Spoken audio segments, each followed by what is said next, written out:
30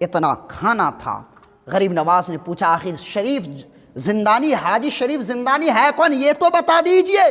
کہا میں یہ نہیں بتا سکتا، وجد میں آتے ہیں ابراہیم قندوزی اور اسی وجد میں جھومتے ہوئے نکل جاتے، پتہ نہیں چلتا کہاں چلے گئے۔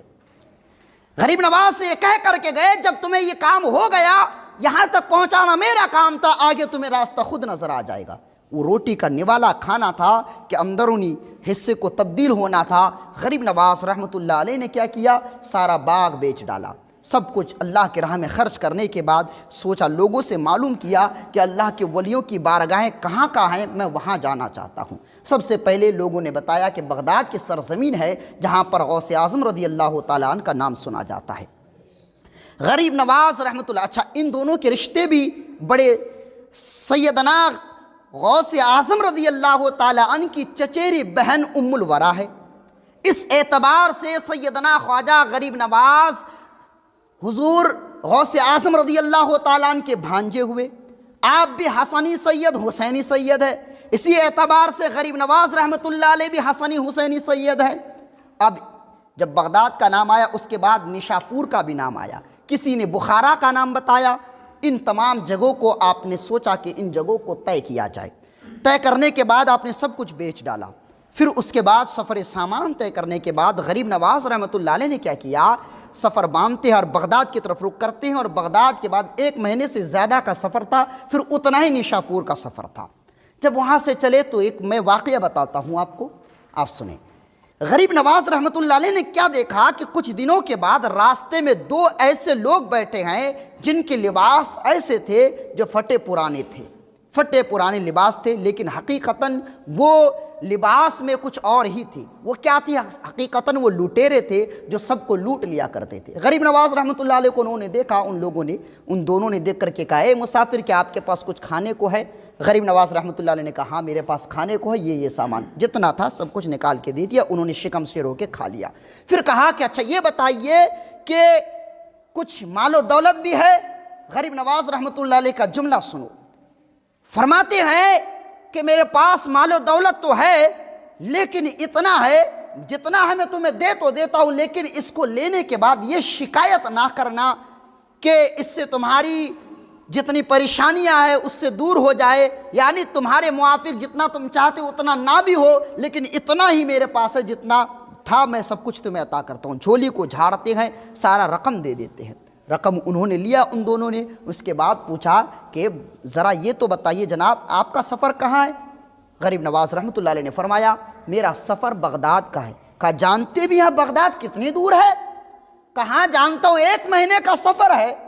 کہا 1 مہینے کا سفر، آپ کے پاس نہ کھانے کا سامان ہے نہ مال و دولت ہے، اور سفر کے تعلق سے آج کا سفر تو آسان ہے، لیکن پہلے کے سفر کیونکہ پیدل یا گھوڑوں کے ذریعے ہوا کرتا تھا، بڑا مشکل سفر ہوا کرتا تھا۔ اس لیے اللہ کے رسول نے فرمایا کہ سفر جہنم کے راستوں میں سے ایک راستہ ہے۔ کیوں؟ اس لیے کہ پہلے مشکلیں ہوتی تھی، آج کے سفر میں مشکل نہیں ہوتا ہے، طرح طرح کی سواریاں چل پڑی ہے۔ تو ہوا یہ میٹر کہ سیدنا غریب نواز رحمۃ اللہ علیہ نے اتنا کہا، پھر سب کچھ دیا۔ تو انہوں نے کہا کہ اتنا لمبا سفر آپ کیسے طے کریں گے؟ غریب نواز کے جملے سنو۔ سیدنا خواجہ غریب نواز فرماتے ہیں کہ جس رب کائنات نے میرے ذریعے سے تمہیں کھلا سکتا ہے، وہ رب قدیر کسی اور کے ذریعے سے مجھے بھی کھلا سکتا ہے۔ توکل لا دیکھے کسی اور کے ذریعے سے مجھے بھی کھلا سکتے۔ یہ کہہ کر کے ان دونوں نے دیکھا، اور دیکھنے کے بعد انہوں نے پیر پکڑ کے غریب نواز کی بارگاہ میں معافی مانگی۔ کہا حضور ہم کوئی بھکاری یا کوئی پریشان حال لوگ نہیں ہیں، ہم لٹیرے، ہم چور ڈاکو ہیں۔ غریب نواز سے کہا یہ رقم آپ رکھ لیجئے، آپ کا سفر آسان ہو۔ غریب نواز کے جملے سنو۔ کہا ہدیہ جو ہوتا ہے، جو ہبہ ہوتا ہے، وہ بخشش ہوتا ہے، اور بخشش دوبارہ نہیں مانگی جاتی۔ میں نے دے دیا تو دے دیا، اب اللہ میرا حامی و ناصر ہو، میں تمہیں دے کر کے جا رہا ہوں۔ دیکھا کہ انہوں نے آپ سے، غریب نواز رحمۃ اللہ علیہ سے وابستہ بھی ہوئے، توجہ سے سنیے گا، وابستہ ہوئے۔ اس کے بعد رات کا سفر تھا، تھوڑی ہی دور چلے تھے کہ ایک خاتون آئی اور غریب نواز رحمۃ اللہ علیہ کے بارگاہ میں آ کر کہا حضور سیدنا غریب نواز، اے خواجہ معین الدین، آپ ایک عالم دین ہے، ایک حافظ قرآن ہے، کیوں نہ آج رات میرے گھر پہ مہمان نوازی ہو جائے۔ اتنا سننا تھا، غریب نواز نے دعوت قبول کی، اور دعوت قبول کرنے کے بعد رات وہیں ٹھہرے۔ ٹھہرنے کے بعد کھانا پینا کھایا، پھر صبح کو چل دیے۔ یہ دونوں جو چور تھے، ڈاکو تھے، یہ دیکھتے رہے کہ غریب نواز نے رات وہاں گزاری، کھانا بھی کھایا اور چل دیے۔ پھر جب تھوڑی دور لے جا کر کے غریب نواز کو ان دونوں نے چھوڑ دیا، پھر جب وہ واپس پلٹے تو انہوں نے سوچا کہ اس جھوپڑی سے پوچھ لے کہ بڑھیا آخر یہ خاتون ہے کون۔ تو جب یہ پلٹے تو انہوں نے کیا دیکھا، ان کا خود کا بیان ہے کہ ہم نے کیا دیکھا کہ نہ وہاں کوئی خاتون ہے نہ کوئی جھوپڑی ہے۔ اللہ اکبر، نہ کوئی جھوپڑی نہ خاتون ہے۔ تو سچ انہوں نے کہا کہ سچ کہا معین الدین نے کہ ہمیں جس طریقے سے اللہ نے میرے ذریعے سے تمہیں کھلایا ہے، اللہ کسی اور کے ذریعے سے مجھے بھی کھلا دے گا۔ پھر آگے سفر طے کیا۔ تاریخ بہت لمبی ہے، اختصار کے در پہ ہوں میں، آپ کو چھوٹی چھوٹی باتیں میں آپ کو بتا کے رخصت ہو رہا ہوں۔ سیدنا غریب نواز بغداد پہنچے۔ لکھنے والوں نے 53 دن یا 52 دن لکھا کہ دونوں یعنی غوث اعظم اور غریب نواز ایک ہی حجرے میں رہے۔ اللہ اکبر، دو ایسے جید عالم دین اور جید ولی اللہ، اور ایسے ویسے نہیں بلکہ خود آل رسول ایک جگہ رہے، تو اس نور تجلیت وہاں برسات، نور تجلیت کی برسات تو ہونی ہی تھی۔ سیدنا غریب نواز پھر وہاں سے چلنے کے بعد آپ نے سفر طے کیا کہ اب میں نشاپور کی طرف جاؤں۔ نشاپور کی طرف جانا سوچ ہی رہے تھے کہ اتنے میں ایک کسی شخص کہنے والوں نے کہا کہ نشاپور جانا چاہتے ہیں، وہاں تو حاجی شریف زندانی رحمت اللہ علیہ کے دربار موجود ہے۔ حاجی شریف زندانی رحمت اللہ علیہ کی خانقاہ موجود ہے جو چشتی خاندان کہلاتی ہے۔ انہوں نے جب نام سنا غریب نواز چوک پڑے، کہا حاجی شریف زندانی رحمت اللہ علیہ نشاپور میں رہتے ہیں؟ کہا وہ وہی ان کا در ہے۔ آپ نے اتنا سوچا کہ اب میں کہیں نہیں بلکہ نشاپور ہی جاؤں گا۔ غریب نواز نے اتنا سوچا تو غوث اعظم نے فرمایا ابھی وقت نہیں آیا کہ آپ نشاپور جائے پہلے، فرمایا کہ آپ پہلے مدینہ منورہ ہو جائیے، مدینہ منورہ کی طرف رخ فرمائیے۔ اور جب مدینہ منورہ پہنچے تو وہاں ایسے کامل بزرگ سے ملاقات ہوئی جسے دنیا خواجہ عثمان ہارونی رحمت اللہ علیہ کے نام سے ملاقات ہوئی۔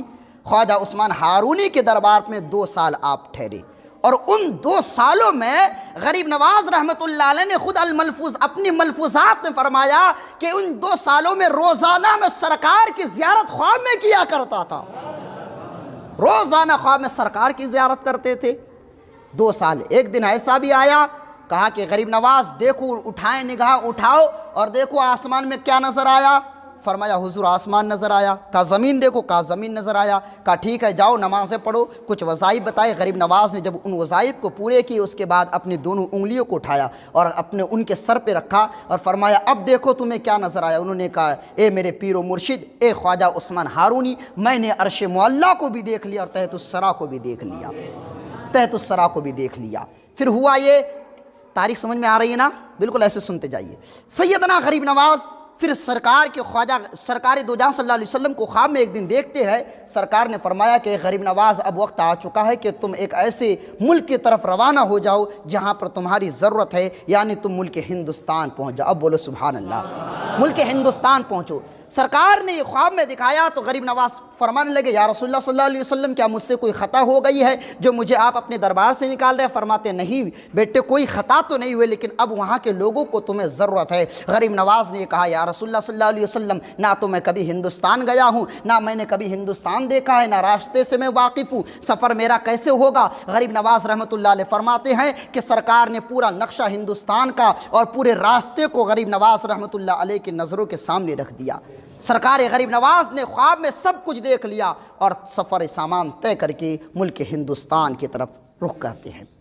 اسی ملک ہندوستان میں اور لیکن سنیں تاریخ، غریب نواز رحمۃ اللہ علیہ جب ہندوستان آئے، آج ہم یہ سوچتے ہیں کہ غریب نواز رحمۃ اللہ علیہ جب آئے تب ہی مسلمانوں کو یعنی مسلمانوں نے فتح حاصل کی، بات تو ٹھیک ہے، لیکن ان سے پہلے بھی بہت سے بزرگان دین ہندوستان کو آباد کرنے کے لیے، فتح کرنے کے لیے حاضر ہوئے تھے، لیکن کسی کو کامیابی ملی کسی کو نہیں ملی، لیکن اتنی کامیابی کسی کو نہیں ملی جو غریب نواز کو ملی۔ اسی دور میں سلطان غوری کا نام بھی آتا ہے۔ سلطان غوری اس وقت تھے جب 1,00,000 کی تعداد فوج لے کر کے ہندوستان پر حملہ بولنے کے لیے آئے تھے، لیکن ہوا یہ تھا وہ بھی اس میں شکست کھائے اور لوٹ رہے تھے کہ انہوں نے کیا دیکھا کہ 6 یا 8 ایسے درویش نظر آ رہے ہیں جو ہندوستان کے رخ پر ہے، یعنی غریب نواز تھے، انہوں نے بادشاہ نے حکم، سلطان غوری نے حکم دیا کہ ان سب کو میرے سامنے لاؤ، مسلمان نظر آتے ہیں، میں انہیں سمجھا دیتا ہوں کہ جا کدھر رہے گئے. تو انہوں نے کہا کہ ہم ہندوستان کی طرف جا رہے ہیں. غریب نواز رحمۃ اللہ علیہ فرماتے ہیں سلطان غوری سے کہ میں ہندوستان کی طرف جا رہا ہوں. کہا کس لیے؟ کہا ہندوستان کو فتح کرنے جا رہا ہوں. تو سلطان غوری ہنسنے لگا. کہا یہ جو میرے پیچھے دیکھ رہے ہو 1 لاکھ کے لشکر ہے، لیکن ہندوستان کے جو لوگ ہیں وہ بڑے مشکل، اور کفاروں کا وہاں پر دبدبہ ہے، کفاروں کا وہاں بول بالا ہے، اس لیے آپ اس طرف نہ جائے، بلکہ میں 1 لاکھ کی تعداد لوٹ رہا ہوں لے کر کے، یعنی میں نے فتح نہیں پائی. غریب نواز کے جملے سنو. خواجہ غریب نواز فرماتے ہیں کہ اے سلطان غوری، اللہ نے تمہیں فتح اس لیے نہیں دی کہ تم جو بھروسہ کرتے تھے، ہمیشہ تم نے بھروسہ اپنے لشکر پہ کیا ہے، لیکن غریب نواز جا رہا ہے تو اللہ اور اس کے رسول پہ اوپر بھروسہ کر کے جا رہا ہے، اس لیے کامیابی ملے گی. اور وہی 8 درویش کو لے کر کے غریب نواز رحمۃ اللہ علیہ اجمیر شریف پہنچے. اور اجمیر شریف اس کے بعد کے واقعات بخوبی آپ حضرات جانتے ہیں کہ کس طریقے سے اور ہندوستان کے اندر ظلم و زیادتی اور کفاروں کا دبدبہ طرح طرح کی، یعنی گھٹا کے اندر تھی، چاروں طرف اندھیرا چھایا ہوا تھا، لیکن رسول اللہ کا یہ چاند ایسا چمکا کہ 1-2 کو نہیں چمکایا، بلکہ 90 لاکھ سے زائد مسلمانوں کو ایمان سے چمکا ڈالا، اور پورے اجمیر کو. اور اسی لیے اور سرکار نے اجمیر کی طرف اشارہ کر کے فرمایا تھا کہ وہی تمہارا مسکن ہوگا. اسی لیے سیدنا اعلیٰ حضرت رضی اللہ تعالیٰ عنہ نے لکھا ہے کہ اجمیر کی زمین جہاں سرکار غریب نواز رحمۃ اللہ علیہ آرام فرما رہے ہیں، یہاں پر دعائیں قبول ہوتی ہیں. کیوں؟ اس لیے کہ اس اجمیر کی طرف اشارہ سرکار نے خود فرمایا، اور جس طرف سرکار اشارہ فرما دے وہاں دعائیں قبول ہوا کرتی ہے. اس لیے اعلیٰ حضرت نے لکھا کہ وہاں دعائیں قبول ہوتی ہے. یہ سیدنا غریب نواز رحمۃ اللہ علیہ کے دربار شریف ہے. اب آئیے چند میں باتیں وہ کرتا ہوں جو لوگوں کے اندر خلجان ہے، ان چیزوں کو میں دور کرنے کی کوشش کر رہا ہوں. ایک واقعہ سناتا ہوں جس کو علامہ ارشد الحق نے لکھا ہے. علامہ ارشد لکھتے ہیں، وہ واقعہ اس طریقے سے ہے کہ غریب نواز کے روزے مبارکہ تو میں سمجھتا ہوں کہ اکثر لوگوں نے دیکھا ہے، ابھی چند دن پہلے ہی میں ہو کے آیا ہوں. غریب نواز رحمۃ اللہ علیہ کے روزے مبارکہ کے پاس پہلے ایک بزرگ کا مقام، ایک مزار بھی پایا جاتا تھا، جو کہ آج نہیں ہے. اس کی میں آپ کو وضاحت بتاتا ہوں. علامہ ارشد الحق لکھتے ہیں کہ غریب نواز رحمۃ اللہ علیہ، دیکھیے ولی 2 کوالٹی کے ہوتی ہیں، ایک جمالی ہوتے ہیں، ایک جلالی ہوتے ہیں. لیکن غریب نواز رحمۃ اللہ علیہ ایسے جمالی ہے کہ خود بابا فرید گنج شکر رحمۃ اللہ علیہ لکھتے ہیں کہ میں نے 20 سال کی زندگی غریب نواز کے ساتھ گزاری، لیکن کبھی آپ نے غصہ ہی نہیں کیا، کبھی غصے کی حالت میں نے آپ کو نہیں دیکھا. یہ سیدنا غریب نواز کی سیرت کون بتا رہے ہیں؟ بابا فرید گنج شکر بتا رہے ہیں. تو آئیے، تو غریب نواز رحمۃ اللہ علیہ کے درگاہ شریف کے پاس میں ایک بزرگ تھے جو بہت جلالی مانے جاتے تھے، بہت ہی جلالی تھے. ہوا یہ کہ خاتون نے غریب نواز کے نام سے ایک منت مانگی تھی، کوئی اولاد نہیں ہو رہی تھی، تو انہوں نے منت مانگی کہ اے رب کائنات، تو غریب نواز کے وسیلے سے مجھے ایک اولاد عطا فرما. اللہ رب العزت نے دعا قبول کی. دعا قبول کرنا تھا، ایک بیٹا عطا فرمایا. اور اس بیٹے کو جب عمر تھوڑی زیادہ بڑھی تو اس بچے کو لے کر کے وہ خاتون غریب نواز رحمۃ اللہ علیہ کے درگاہ شریف پر پہنچی، اور پہنچنے کے بعد وہ شکرانے کے طور پر آئی اور اپنے بچے کو اس مزار کے پاس بٹھال دی جو جلالی والے مزار تھے، وہاں بٹھالنا تھا. علامہ ارشد الحق لکھتے ہیں کہ جب وہاں بٹھایا تو اس بچے نے پیشاب کر دیا. پیشاب کرنا تھا، اس بزرگ کو جلال آیا کہ اندر سے ایک ایسی ہوا نکلی کہ اس بچے کو اوپر اٹھا کر لے گئی اور نیچے پٹک ڈالا. اس بچے کا سر پھٹنا تھا، وہ بچہ فوراً انتقال کر گیا. اس خاتون نے دیکھا اس ماجرے کو، سب لوگوں نے دیکھا، تو سب کی آنکھیں دنگ رہ گئی، اور غریب نواز کی چوکھٹ پر وہ جا کر کے رونے لگی اور کہا اے غریب نواز رحمۃ اللہ علیہ، میں نے تو دعائیں آپ کے وسیلے سے مانگی، اللہ نے مجھے اولاد عطا کی، اگر اولاد اب عطا کر دی ہے تو اب وہ اولاد مجھ سے جدا ہو چکی ہے، تو اب یہ بتائیے کہ میں اس کے بغیر زندگی کیسے گزاروں گی، مجھے اولاد چاہیے. یہ کہہ کر روتی ہوئی سرکار غریب نواز کے دربار پر اس نے سر کو ان کی چوکھٹ پر رکھ دیا. اس نے کیا دیکھا؟ سر پہ، چوکھٹ پہ سر رکھنا تھا. چاروں طرف سے آواز آنے لگی کہ بچہ زندہ ہو گیا، بچہ زندہ ہو گیا ہے، بچہ دوبارہ زندہ ہو چکا ہے. جب اس بچے کو زندہ ہوا تو جو اس وقت کے بزرگان دین تھے، علامہ ارشد الحق لکھتے ہیں کہ جو اس وقت کے بزرگان دین تھے، لوگوں نے پوچھا حضور یہ ماجرا کیا ہے، آخر ایسے کیسے ہو گیا؟ تو فرماتے ہیں کہ یہ جو مزار دیکھ رہے ہو یہ ایک ایسے بزرگ ہے جو بہت جلالی والے، بچے نے پیشاب کر دیا اس لیے انہیں جلال آ گیا تو انہوں نے اس بچے کو پٹک ڈالا۔ اور پھر غریب نواز رحمۃ اللہ علیہ نے اللہ رب العزت کی بارگاہ میں دعا مانگی تو اللہ تبارک و تعالیٰ نے دوبارہ اس بچے کو جان عطا کر دی۔ اس کے بعد سنو واقعہ، علامہ ارشد الحق لکھتے ہیں کہ غریب نواز نے دعا کی، بچہ مل گیا، لیکن انہوں نے کیا دیکھا کہ پھر قبر اتنی تیزی سے پھٹا کہ اس کے اندر سے ایک ہوا سے نکلی، ایک روشنی پھیلی اور وہ اڑتی ہوئی چلی گئی۔ قبر بالکل کھوکھلا۔ تو اس کے تعلق سے لوگوں نے پوچھا کہ جناب یہ تو بتائیے کہ یہ کیا ماجرا ہے؟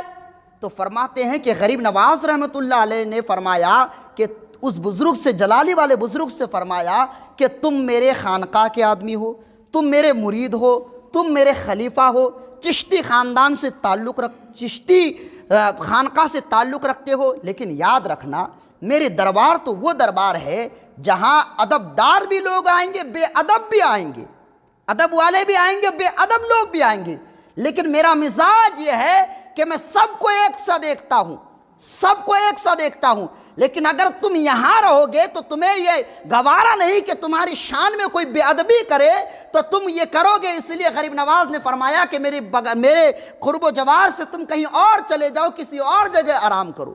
تو اسی لیے وہ بزرگ اس قبر سے نکلے، کسی اور جگہ جا کر کے انہوں نے اپنا مسکن بنایا۔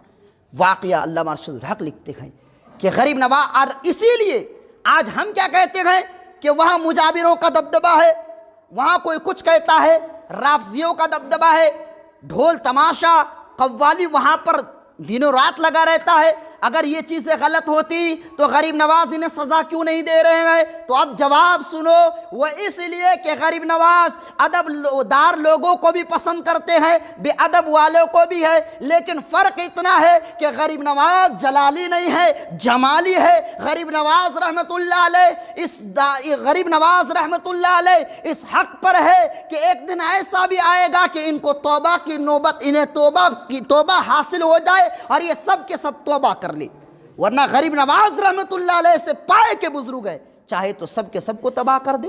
جتنے آج جو بے حرمتی، زناکاری اور جو لٹیرے وہاں پھرتے ہیں، لیکن میں بتا یہی رہا تھا، اسی بات کو لے کر کے میں نے یہ واقعہ سنایا کہ مقصد یہی ہے کہ غریب نواز رحمت اللہ علیہ ایک جمالی بزرگ ہیں جو ہر طریقے کے، اس لیے با ادب لوگ بھی آتے ہیں، بے ادب لوگ بھی آتے ہیں، وہاں رہن سہن کے تعلق، جاتے کس نیت سے ہے، ہوتا کیا ہے، طرح طرح کے معاملات۔ لیکن غریب نواز رحمت اللہ علیہ کے دربار تو وہ ہے جہاں اپنے تو اپنے، بیگانے بھی آئے اسے بھی عطا کیا کرتے ہیں، آپ سب کو عطا کرتے ہیں، اس لیے آپ کو جلال نہیں آتا۔ یہی وجہ ہے کہ آج وہ اس طریقے کی نازیبا حرکت سیدنا غریب نواز رحمت اللہ علیہ کے درگاہ پہ کرتے ہیں۔ لیکن ہمیں کیا چاہیے کہ ہمیں یہ نہیں کہہ سکتے، ہم اس بات کو نہیں کہیں گے، 2-4 منٹ لیٹ ہو جائے تو سن لیجئے جملہ، ہم یہ نہیں کہیں گے، اب ہم اس چیز کو دلیل نہیں بنائیں گے کہ وہاں قوالی ہوتی ہے، کہ وہاں اس طریقے کے جو لوٹ و پھیر ہوتا ہے اصل میں، تو ہم وہ ایسا کریں نہیں۔